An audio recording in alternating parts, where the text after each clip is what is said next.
శ్రీ గురుభ్యో నమః శ్రీమాత్రే నమః సోషల్ పోస్ట్ డివోషనల్ ఛానల్ ప్రేక్షకులందరికీ నమస్కారం, అందరికీ స్వాగతం. ఇప్పుడు మనం పాడైపోయిన దేవుడి ఫోటోలు కానీ, పాడైపోయిన విగ్రహాలు కానీ, పాడైపోయిన పితృదేవతలు అంటే ఇంట్లో పెద్దవాళ్ళు చనిపోయిన వారి ఫోటోలు ఉంటాయి కదా, పాడైపోతూ ఉంటాయి. అవి ఏం చేయాలనేది అందరికీ సందేహం అన్నమాట.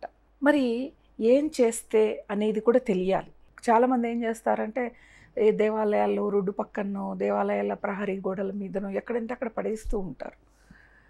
అన్ని రోజులు మనం ఇంట్లో పెట్టుకొని పూజ చేసిన ఆ దేవుడి ఫోటోల్ని అక్కడ అలా రోడ్డు మీద పడేయటం మంచిది కాదు. అక్కడ ఏం చేస్తాయి తెలుసా? రోడ్డు మీద పెడితే కుక్కలు అవన్నీ వచ్చి అవి చేయకూడని పనులన్నీ చేస్తాయి. దేవుడు ఫోటోలు కదండి, వాటికి తెలియదు. ఎక్కడో పెట్టారు, అవి వాటి రోజు చేసే పనులు చేసుకొని వెళ్తూ ఉంటాయి. కాబట్టి మనము భగవంతుడు ఉన్నాడు అని చెప్పని భావన చేస్తూ మన ఇంట్లో ఒక రూపాన్ని ఫోటో రూపంలో కానీ విగ్రహం రూపంలో కానీ పెట్టుకొని మనం పూజ చేసాం. తర్వాత అవి శిథిలావస్థకి అంటే పాడైపోయిన స్థితికి వచ్చినప్పుడు మరి వాటిని ఏం చేయాలి అన్న సందేహం చాలామందికి వస్తుంది. పూర్వకాలంలో అయితే అసలు వాళ్ళు ఎక్కువగా ఫోటోలు తయారు చేసిన, విగ్రహారాధన చేసిన కొన్ని తరాలకు ఆ ఫోటోలు విగ్రహాలు అందించబడేదండి నిజంగా. ఎందుకంటే తల్లిదండ్రుల దగ్గరనే పిల్లలు ఉండేవాళ్ళు, సొంత ఊళ్ళల్లోనే సొంత ఇళ్ళల్లోనే ఉండేవాళ్ళు. ఇప్పుడు మనకేమైంది, ఉద్యోగరీత్యా విదేశాలకు వెళ్ళేవాళ్ళు, పట్టణాలకు వెళ్ళే వాళ్ళు ఎక్కువయ్యారు. అప్పుడేంటిది, వీళ్ళు మళ్ళా కొత్తగా ఫోటోలు కొనడం, తయారు చేసుకోవడం, పెట్టుకోవటం. ఆ తల్లిదండ్రులు కాలం చేశాక ఊళ్ళో ఉన్న ఏం చేయాలి, అక్కడ ఇల్లు కిరాయికి ఇస్తున్నాం. అలాంటి పరిస్థితుల్లో మనం ఒక తరం వరకే ఆ దేవుడి ఫోటోలు విగ్రహాలు తీసేయాల్సి వస్తుంది. ఎందుకు, ఆల్రెడీ వీళ్ళు ఇంట్లో కొన్ని ఫోటోలు విగ్రహాలు పెట్టుకొని ఉంటారు కాబట్టి ఏం చేయాలో తెలియక అక్కడంటే అక్కడ పడేస్తూ ఉంటారు. నేను ఒకటే చెప్తాను, ఫొటోస్ అనుకోండి, ఫ్రేమ్ను తీసేయండి, అది చెక్కతో తయారు చేసింది. దాన్ని మీరు ఏదైనా చలిమంటలు, భోగి మంటల కిందో మనం వాడుకోవచ్చు. అలాగే ఆ గ్లాస్ ఉంటుంది, ఆ గ్లాస్ అనేది ఫోటో స్టూడియో వాడికి ఇస్తే వాళ్ళు ఏమైనా వాడుకుంటారు, లేకపోతే ఇంకేదైనా చేస్తారు, బ్రేక్ చేసి పడేస్తారు. దాని వెనకాల, ఫోటో వెనకాల ఒక అట్టలాంటిది వేస్తారు, అంటే చెక్క కూడా కాదు, అది మనం ఇలా నలిపితే నలిగిపోతుంది. దాన్ని ఏం చేయాలి అంటే అది కూడా భోగి మంటల్లో వేసుకోవచ్చు. ఇంకా దేవుడి యొక్క చిత్రం ఉంటుంది కదా, ఆ చిత్రాన్ని ఏం చేయాలమ్మా అంటే మీరు ఇంట్లో అగ్నికి ఆహుతి చెయ్యండి. నేను అనేది బాగా అర్థం చేసుకోండి, అర్థమవుతుంది మీకు అనుకుంటున్నాను. అగ్నికి ఆహుతి అంటే ఒక గోళం లాంటిది తీసుకొని, మనము ఇల్లు కట్టేటప్పుడు అవి ఉంటాయి కదా, వాళ్ళు మోసుకెళ్ళేవి, అట్లాంటిది ఉంటే తీసుకొని అందులో ఆవు పిడకని కొన్ని చిన్న చిన్న కర్ర ముక్కల్ని వేసి అగ్నిని జ్వలింపచేసి ఈ దేవుడి యొక్క ఫోటోని అగ్నికి ఆహుతి చెయ్యండి. ఇలా చెయ్యండి. నదిలో పడేస్తాము అని అంటే అలా ఒక 100 కుటుంబాలు ఒక చిన్న నదిలో పడేస్తే నది నిండా ఇవే ఫోటోలు. ఎవరైనా నదిలో దిగితే దానికి ఉన్న గాజు ముక్కలు కుచ్చుకొని చాలా ఇబ్బంది పడతారు. విగ్రహాల దగ్గరికి వచ్చే వరకు అవి ఇత్తడితో, పంచలోహాలతో తయారైన విగ్రహాలు కదా, ఈ విగ్రహాలని మీరు తిరిగి అమ్మవచ్చు. ఆ దుకాణాలు పాత సామాను తీసుకొని వాళ్ళు కొత్తవి ఇస్తారు. తీసుకొని వెళ్ళి కళావిహీనమైపోయాయి.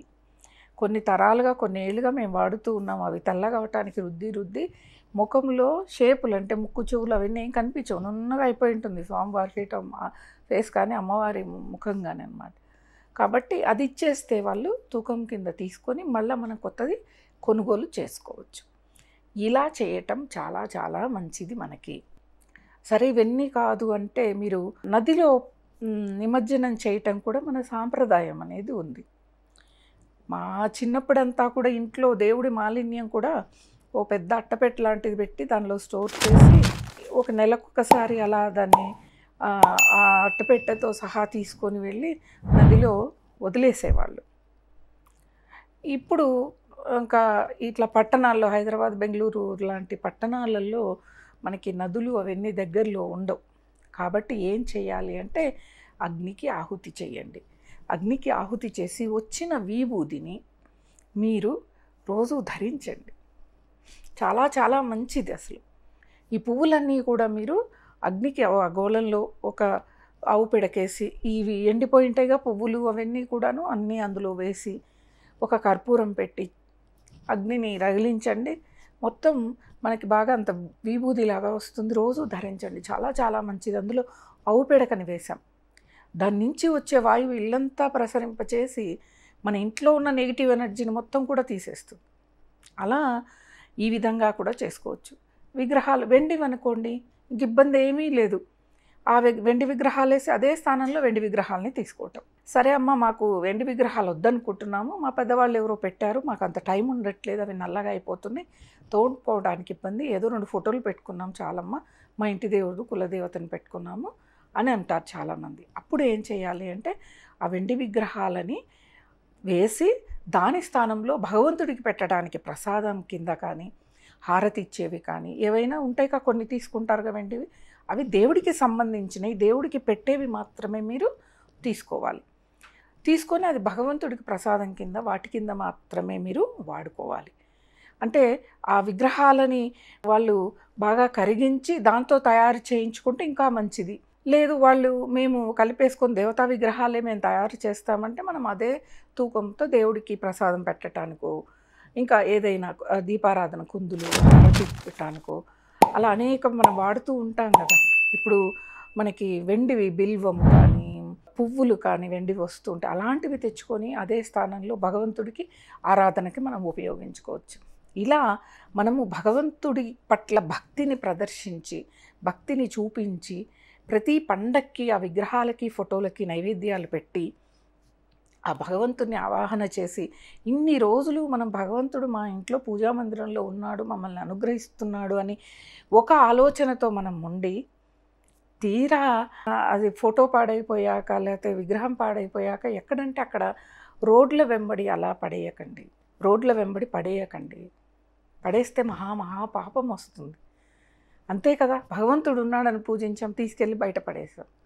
అలా పడేయబట్టి మనకి ఆ అవసరం తీరాక పడేయటం అలవాటైపోయి మన తల్లిదండ్రుల్ని కూడా వాళ్ళ పెంపకం అయిపోయి మన కాళ్ళ మీద మనం నిలబడ్డాక రోడ్డు మీద వదిలేస్తూ ఉన్నాం. అదే అలవాటు మనకు వచ్చేసిందనమాట.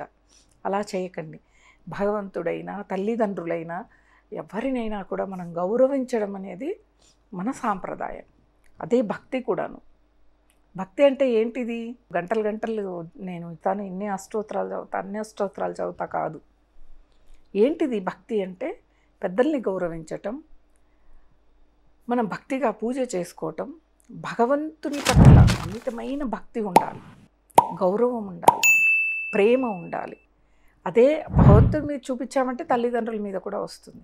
అందరూ అనుకుంటారు భగవంతుని పట్ల మేము ప్రేమను చూపిస్తున్నాం, గౌరవిస్తున్నాం, భక్తిని చూపిస్తున్నాం. లేదు, అక్కడ చూపించట్లేదు కాబట్టి తల్లిదండ్రులను వృద్ధాశ్రమాల్లో రోడ్ల మీద వదిలేసి వెళ్ళిపోతూ ఉన్నారు. కాబట్టి మన సాంప్రదాయం ఏం చెప్తోంది, వీటిని ఏం చెయ్యాలి చాలామందికి చెప్తూ ఉన్నాను. ఏ తీర్థయాత్రకు వెళ్ళినా స్నేహితులను, ఎదురింటోళ్ళను, పక్కింటోళ్ళను తెగ విగ్రహాలు ఫోటోలు అన్నీ తెచ్చి ఇస్తే వాళ్ళు ఏం చేయాలో కూడా అర్థం కాదు.